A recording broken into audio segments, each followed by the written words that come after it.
y a un moment ou un autre, il faut se dire j'en ai assez. Ça y est, stop. J'en ai assez d'être suivi et d'être aimé que par intérêt. J'en ai assez de courir après l'argent comme quelqu'un qui n'est jamais rassasié, affamé, alors qu'Allah subhanahu wa ta'ala dit dans le Coran, la course aux richesses vous distrait tous jusqu'à ce que vous visitiez les tombes. J'en ai assez de ne connaître qu'une ou deux sourates et connaître quasiment rien dans ma religion. Qu'est-ce que ont les gens de plus que moi qui connaissent le Coran par cœur, la moitié du Coran, ou qui font la prière de la nuit, ou qui font leur prière à l'heure? Pourquoi eux, pas moi? Tu peux te tromper dans la vie d'ici-bas, faire des erreurs, etc. Et quitter ce monde en ayant fait des erreurs dans cette vie d'ici-bas et en ayant eu des manquements.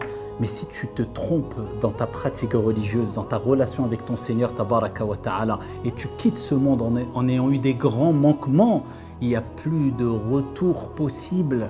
Et Allah nous l'a rappelé dans le Coran. Il a délaissé salah, il a délaissé zakat, il a délaissé le jeûne du Ramadan, il a délaissé la prière à la mosquée, il a délaissé la prière chez lui, il a délaissé le bon comportement envers ses parents, il a délaissé le fait de donner du temps à sa famille, il a délaissé le temps de faire des choses licites, de se marier de manière licite, de faire des voyages licites, de gagner son argent de manière licite. Et il avait oublié que dans sa tombe, avant même le jour de la résurrection, Allah subhanahu wa ta'ala, comme le prophète alayhi salatu wa salam nous l'a enseigné, va faire venir ses actions sous la forme d'un être humain, d'un homme qui va le terrifier ou bien qui va lui annoncer la bonne nouvelle selon ses actions.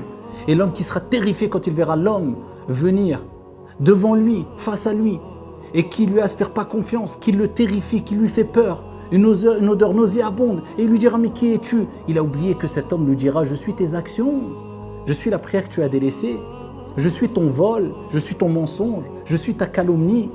Je suis toutes les choses mauvaises que tu faisais, tu négligeais. Quand on te rappelait alors, tu disais oh, « après, j'ai le temps, je suis encore jeune, la vie est longue. » Et tu as oublié que même si ta vie est longue, soi-disant, tu vis 80 ans, 90 ans. Et après, combien de personnes nous ont précédés, combien de milliards de personnes nous ont précédés qui ont vécu 80 ans, 90 ans, 100 et encore plus? Où sont-ils? On les a oubliés, sauf les pieux et les vertueux, qui quand on les évoque, on dit « radiyallahu anhum » qu'Allah les a agréés. Ou bien tu auras dans ta tombe une personne qui t'aspirera confiance et qui t'annoncera la bonne nouvelle et qui sentira bon et qui t'apportera joie et réconfort. Et tu diras qui es-tu? Il te dira je suis ton sacrifice, je suis tes bonnes actions, je suis ta prière, je suis ta bienveillance envers les gens, ta miséricorde.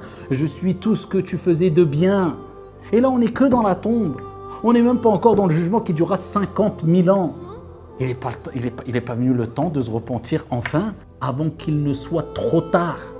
C'est ça qui nous importe, avant qu'il ne soit trop tard. On ne sait pas quand, peut-être dans 1 heure, dans 2 heures. Si tu écoutes ce rappel, c'est un rappel qui vient de moi, mais je ne suis qu'une cause, je suis qu'un pont. C'est Dieu qui m'a utilisé, c'est Dieu qui t'envoie un message avant qu'il soit trop tard.